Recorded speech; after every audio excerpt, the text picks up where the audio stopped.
Hi and welcome back to the channel. Now today, in my second part of my Homelab series, I wanted to talk about one thing that's a massive bugbear of mine, and that's internet advertising. Particularly when you go onto websites such as MSN, for example, you're just flooded with ads on your recent search history. Now, we need to look at this from 2 points of view. Everybody needs to advertise. Although you'll never find me doing it, I think the biggest thing that we need to appreciate that brands out there need to get their product out there and then they need to advertise. However, some of it gets to a point of it just takes over a website and it becomes rather frustrating. And that's why the likes of AdGuard and various other products out there have got such a good marketplace within that industry. However, that does also lead some challenges, particularly around the fact that that will only work on the device you've installed it on. Similar with a browser, if you use something like Brave Browser, you're kind of limited by just using it on whatever devices you configured it. And what if I told you, though, that using something called Pi-hole, we could solve that problem?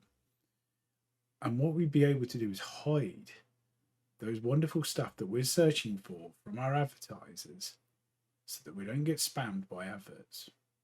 Because certainly you don't want your internet history or your current searches appearing. I'm telling you, baby, that's not mine. Now, originally Pi-hole was developed for the Raspberry Pi, but what I'm going to do is show you how you can put it in an LXC container in Proxmox. So yeah, let's stop those people with their shameless adverts. Cheers. Okay, so installing Pi-hole. Now, I've already got mine. I've actually got two set up. One is in my rack, which sits there and is on 24/7. My secondary DNS Pi-hole sits somewhere else in the house on a laptop that runs it, just in case for any reason I have to power down my rack, because you certainly don't want to lose the ability to have a DNS resolver running. Now, what I'd start off with is, if we're going to use anything to do with LXC containers, is to update the template. So I just run a simple command of pveam update. Now, if you haven't run an update before, it might take a few minutes, but it's fairly quick. And then what we'd look at doing is to find the containers. You'll notice I've already got two versions of Debian downloaded, but if I wanted to go and get a different one, so I was looking for Ubuntu, that's not what I'm going to use now, but you can see the list of those, and I could just download one of those from here, which I might just download that one very quickly so you can see that process. Again, I'm not going to use Ubuntu for this, and that's done. Now, to spin up an LXC container, all I'm going to do is click on Create CT. That will bring up the following. So we get to the point of making a container, and what I would do is just give it a host name, and I'm just going to use Pi-hole example. Now I'm going to follow really bad practice and make a really bad password for this. However, this is your root password, so make sure it's nice and secure. Selecting template, I'm going to use Debian 11. Click next. Storage wise, 8 gig is more than enough. You can bring that down if you want to, or you could go up depending on what storage levels you've got. Click next. Similar with CPUs. Now, if you're going to use it as your main Pi-hole, if you've got more than one core available, certainly use it. You don't necessarily need to if you're sharing the load. So I'm just going to leave that at 1, and 512 again is more than enough, but if you've got abundance of memory, you might as well add it in. Now, when it comes to network, in theory, you should set this as static. However, if you've got another way to set this as static, you can do it that way. So you don't necessarily have to use this. You can use DHCP, let it pull up an IP address, and then set that static a different way. I would suggest, if you're not that familiar with networking, set it static and just make sure you pick an IP address that's not in use. However, for mine, I'm just going to leave it that way. Click next, and again, DNS, I would suggest use host settings, because your Proxmox will be set up to use whatever DNS you've set it up to use anyway. So, and again, then just click confirm. That will go off and basically build that container for you. Now, it's just a simple case of Picking up the Pi-hole example, you notice I've already gone on to console. I will, however, start this. Once it's started, again, log in with your root logging. And what I would always recommend doing is the following. Run your updates and then run your upgrade.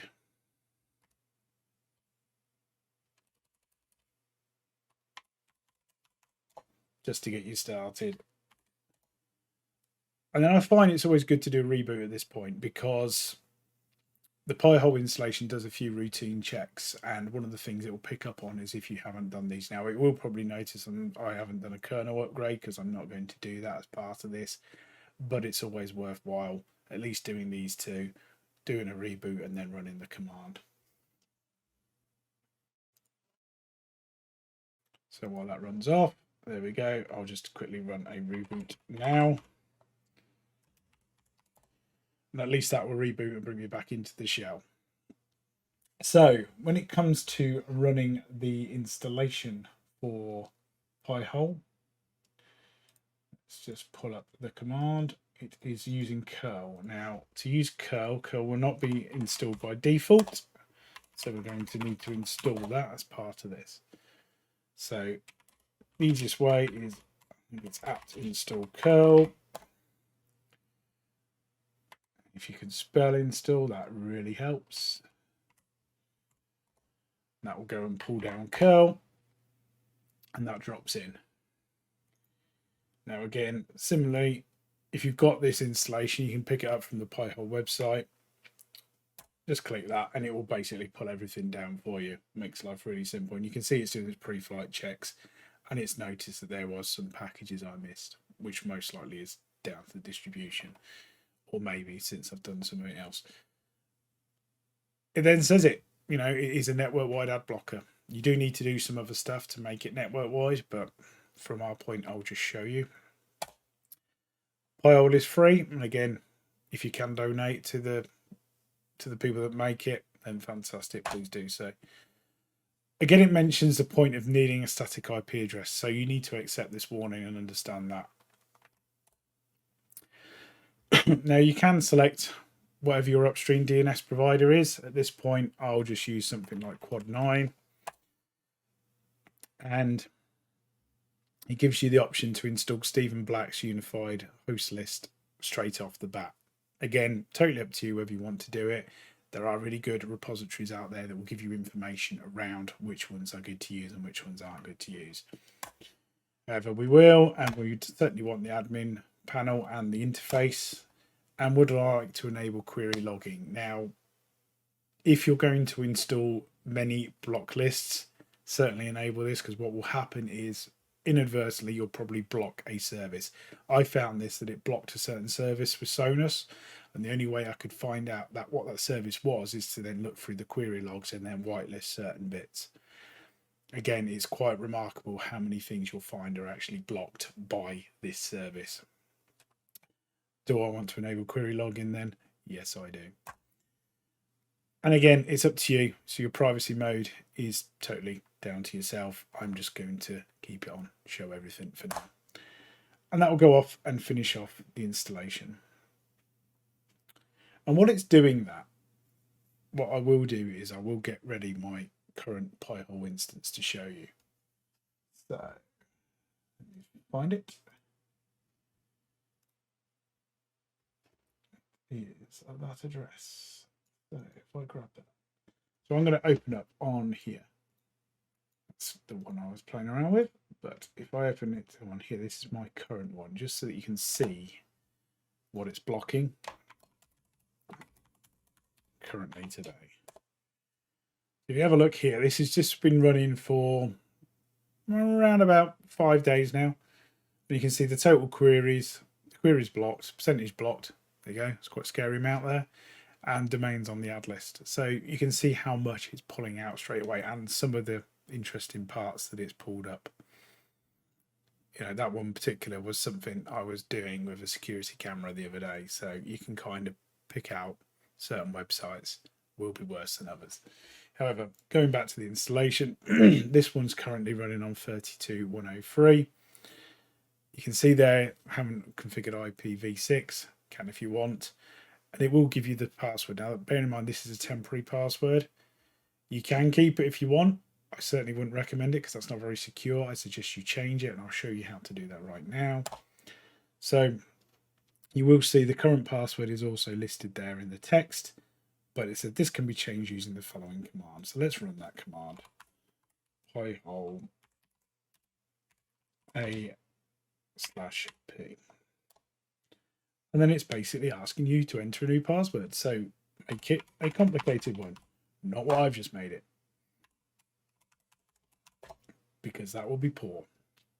Anyway, to go to that interface, it's 32.103. So let's do that.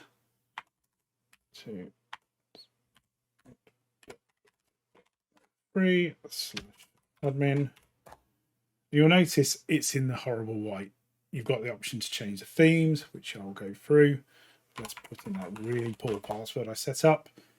And instantly, you'll see that you've got about 161,000 on that block list. And that comes from that original Stephen Black block list. Now, to change a couple of the simple settings, what you'll want to do is go in here and there's the web interface and you can change what theme you want to use. I think you can even upload your own. I was using that one. I like everything, the dark version. It looks really good. It kind of stands out and doesn't burn your retinas off. Again, with the DNS, this is something that is really keen to understand. Now, if I'm going to keep with that recommended setting, I'm going to have to install something called Unbound. I'm not going to do that today. So what I'm going to do is just get it to respond only on that interface. Now, it's particularly important that you haven't exposed port 53 when you do this, because if you do, yeah, that's not good. Now, to do this part, you'd need to install something called Unbound. That's a completely separate topic. That's when you basically bring all your DNS resolver inside. So you're not going out and using the likes of Google or OpenDNS, although there is always an upstream at some point into your ISP. You're basically hosting this DNS resolver internally. Now, there are pros and cons, and if you want to go into that debate, there is quite a lot of information out there. I'm not going to do it because I don't see the need at the moment, because what am I protecting myself from? Realistically, my job here was to reduce the ads. So that's what I'm doing. I could also add in a few more upstream DNSs just in case one of them goes down. Very possible. You know, it's not likely that Quad 9 will go down, but it certainly wouldn't hurt me to add a couple more in here. You usually add something like Cloudflare's in quite happily, and then just click save. Now that's done. Now, if I wanted to add more of these block lists in, let's just go over to my existing Pi-hole and pull out the add lists. And these are some I've added earlier. Now, I would suggest adding comments. I've not done it, which is really bad practice, because when you're trying to dig through what has blocked certain elements, having that comment on there makes it a lot easier to find in the query. However, I don't always stick to best practice, so that's my own fault. But let's just pick a couple in here, and we'll use Easy List, for example, via Firebog. And grab hold of that one. And what we will do is push this into here. So we're going to add lists, add it. And as I'm going to do best practice for this, I'm going to go Firebog Easy List. And then click add. Now you'll notice at the moment it's just giving me the successful added to list. However, not much has changed in there. What we need to do is update the gravity list here. You do that under Tools, Update Gravity, and what that will do is make sure it's pulling all those lists through. And there we go. Now, when we go back in now, you can see we've got 184,000.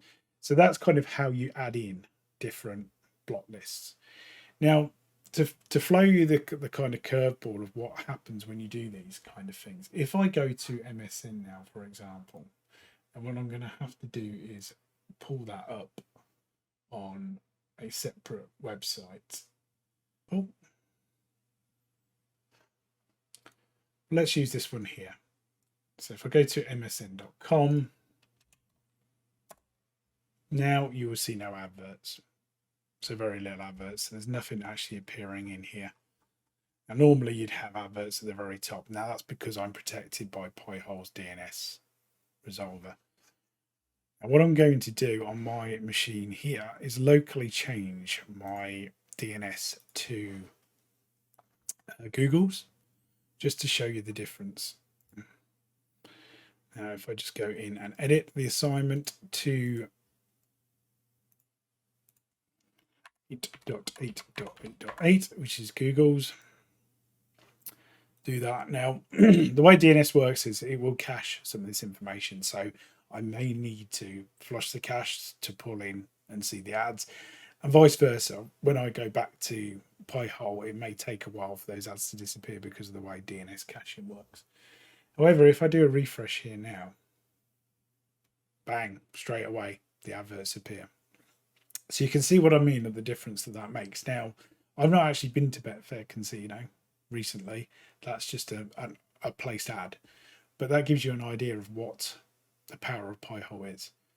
Now, if you want to discuss Unbound, I'm quite happy. Drop something on the comments and I will then go and do a video on it, because it is a really good subject and a really interesting subject. There are very different subjective views of, does it improve things, does it not? However, from my point, Pi-hole in this for fixing the challenge that I had, or I was talking about, on blocking ads, there's the proof in the pudding. You know, that's blocked that many queries in that period of time, and it won't just be from this device, that's across all my devices. And what that's able to do is, you know, anything that I'm using and set up via my router will be blocked at source, so it will filter through these DNS resolvers in Pi-hole and block it at that point. You should have now hopefully installed Pi-hole. Now there are some extra bits you'll need to do, like changing where your DNS is looking on your router, if that's the way you want to do it. Now the way I've got my network set up, I use Unify, but I've got different VLANs, and depending on what the VLAN is, may point to a different Pi-hole instance, or not even Pi-hole at all, if I just want it to go straight out to Google, because I don't care.